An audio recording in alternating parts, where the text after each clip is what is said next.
Welcome to Under the Rug at Work, where I shine light on issues that are normally swept under the rug. Today, I'm chatting with Kristy-Lee Billett about avoiding conflict. Kristy-Lee is a small business coach, a mentor, and HR expert. She's also the CEO of People Powered Business and the host of the People Powered Business podcast. Thanks so much for joining me, Kristy-Lee. Thanks for having me, Nicole. It's great to be here with you. You're welcome. And this is a fun topic because most people really do avoid conflict because no one really enjoys it, and it's awkward, it's uncomfortable, and we really aren't taught how to manage it appropriately. What are some of the other reasons that you've seen in your line of work that people avoid conflict? We avoid conflict for a lot of reasons, and it's really interesting. I think our perception is that if we tackle conflict, we are going to, A, make the situation worse, which is every business owner's absolute worst fear. B, that we may say something wrong that's going to get us into legal trouble, which is a real concern for a lot of leaders and managers and business owners, because they don't want to land themselves in hot water with Fair Work or with anyone else for that matter. They don't really know where the boundaries lie in terms of what they can and can't say a lot of the time. So that's a concern for a lot of people.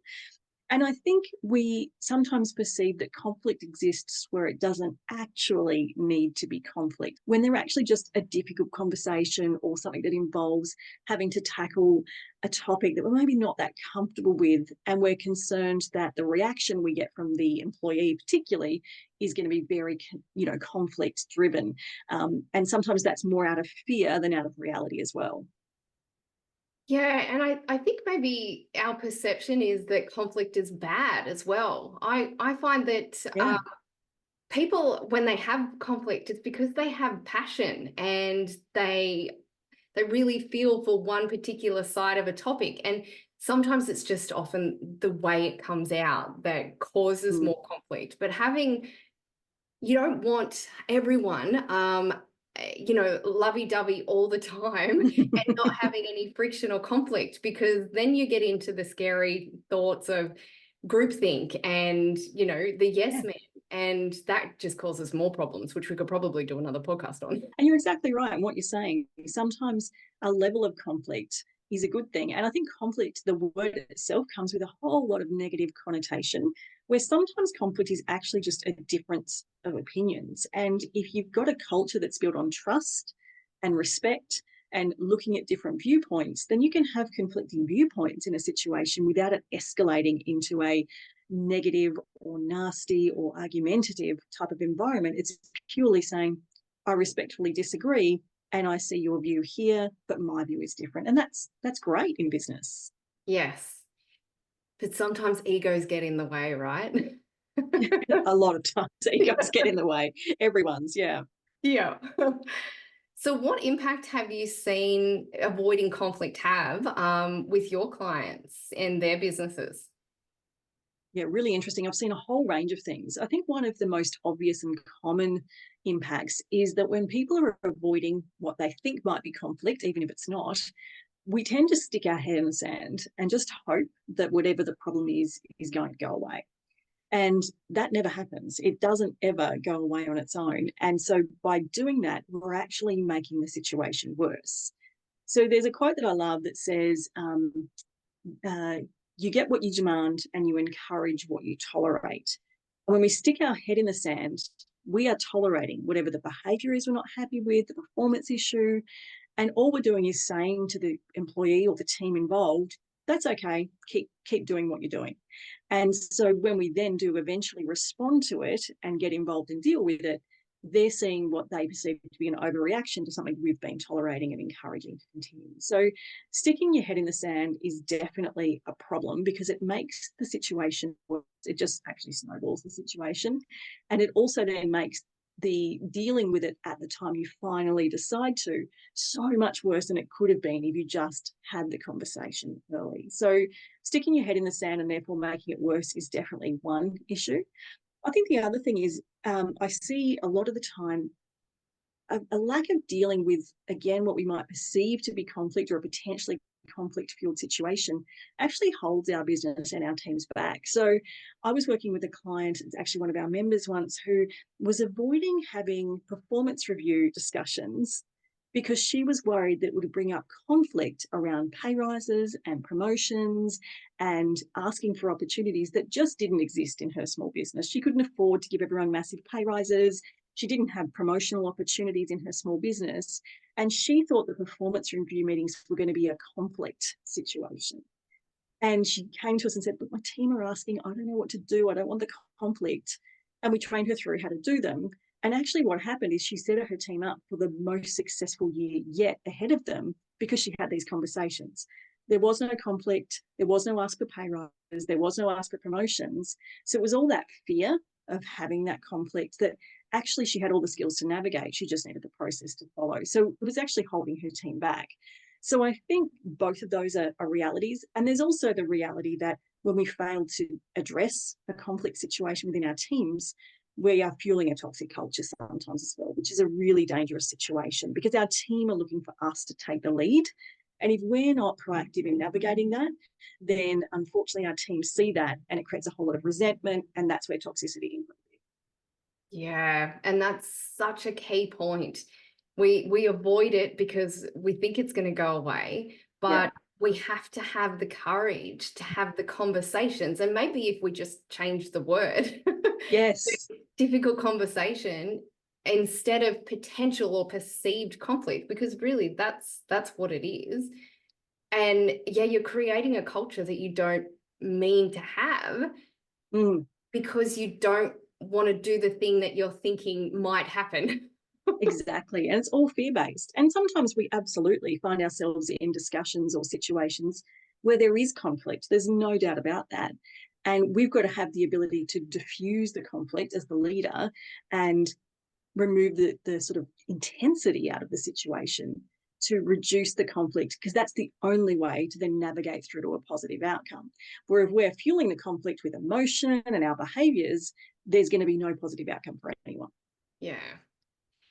And I found too, like these things, they are scary, but if you have the courage to step in and do it, especially when it's small, then it's not as scary. And next time is much easier. And you kind of figure out, okay, this worked or it didn't, or I could have done this better. And that probably leads into something else I'd love to ask you is, what advice do you have for employers and leaders to better manage conflict and be courageous and lead in rather than avoid it? I know we've spoken about a couple of things, but yeah, I'd love to get your advice on those. Yeah, I think definitely get involved early, because you're right, it just snowballs and becomes a lot worse. So that can look like planning ahead of any potential conversation that might involve conflict, because often there's a lot of emotion and we're feeling frustrated and angry. We've got to distill that before we go into the conversation or the situation by getting clear about what the actual problem is here, what's happening that we don't want to happen. Also being clear about what the potential outcomes or change that we might want to see is, so that we can help drive in that direction. And being ready to be open-minded and curious and listen is definitely really important. So getting some notes down on paper can be actually very powerful to helping reduce that overwhelming stress and anxiety we have about walking into these situations. And so we're going in calm and with a clear mind, not scattered, not overwhelmed. We're going to approach that situation or conversation, whether we're mediating a conflict between team members or whether this is between us and the team or a team member. We're going to navigate that in a lot more clear and calm way if we do a bit of pre-planning. And the other strategy I'd recommend is don't be afraid of silence in these meetings and these conversations. Our tendency is to fill every piece of silence with talk. And often in doing that, we're undermining the message we're trying to get across. We're over-explaining. We are getting into the weeds of things that we didn't want to get into in this conversation and maybe pulling it in a different direction. So allowing that space for silence actually allows the other person or the other people in the conversation to process and maybe respond more respectfully rather than erratically and emotionally. And it also allows them to think. So both parties can get curious and really think, okay, what is actually going on here, and ask the right questions to get to the bottom of the problem. Because really often when we're walking in to deal with an issue that involves conflict, we're dealing with the symptoms, not the root cause. Yeah. spot on. Mm. And I love that, looking at the objective or the outcome that you want, and even raising that at the start of, the conversation to say, I really want to get to a positive outcome of here. How can we work together to get Yes. there, and involving them in it, rather than, well, you've done this wrong, or what's happening here, or you forgot about this. Yeah, the quickest way to escalate conflict is by accusations and accusing and being really overly direct and instructive in our communication. So you're right, being willing and open and asking for them to be involved in creating the solution. When we do that, they take ownership over it much more as well, rather than just following whatever we're asking them to do. So I think it is a really important strategy to use. Yeah. And we often feel, as the leader or the business owner, that we have to be the one that has all the solutions.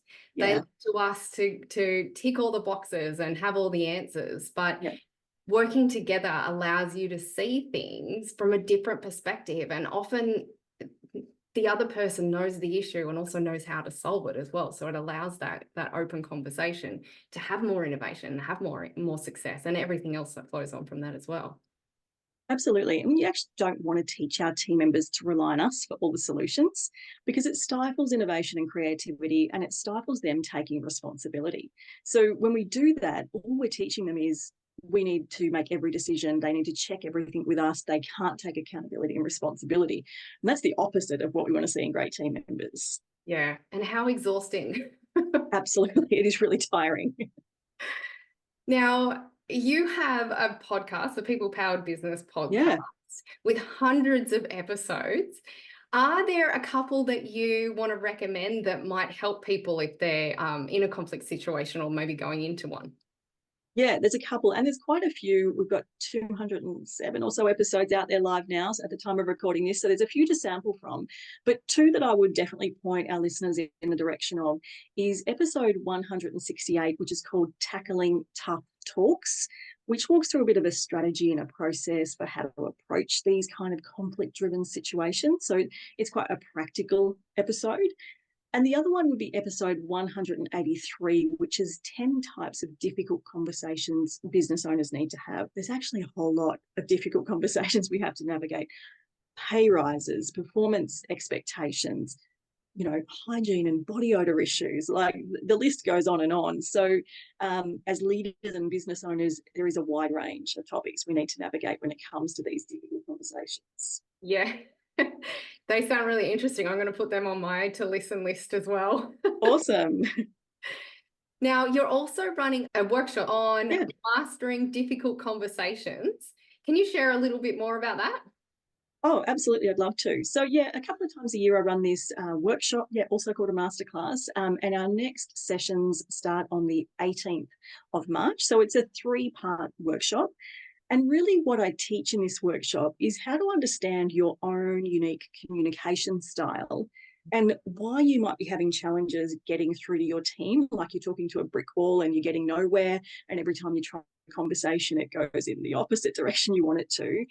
And how to translate your message into language that your team understands in a way that really lands with them, so that when you do have to have difficult conversations, they're always productive and successful, and hopefully reduces that fear and anxiety around having those conversations with your team. Yeah, that sounds like something everyone really needs to put in, leadership and management 101, or even in school, because if we learn that's so true. we learned those things early, we may not have so much conflict in the workplace or in the world. So it sounds like a really interesting one. And what I'll do is I'll share the links not only to your podcast, but to your LinkedIn and to your website for people who want to connect with you and find out more. But I just want to say a huge thank you for joining me too, Kristy-Lee. This has been a really great chat and really helpful for our listeners. Thanks so much, Nicole. It's been so good to be here with you, and really hope the listeners enjoyed our chat today. Thank you.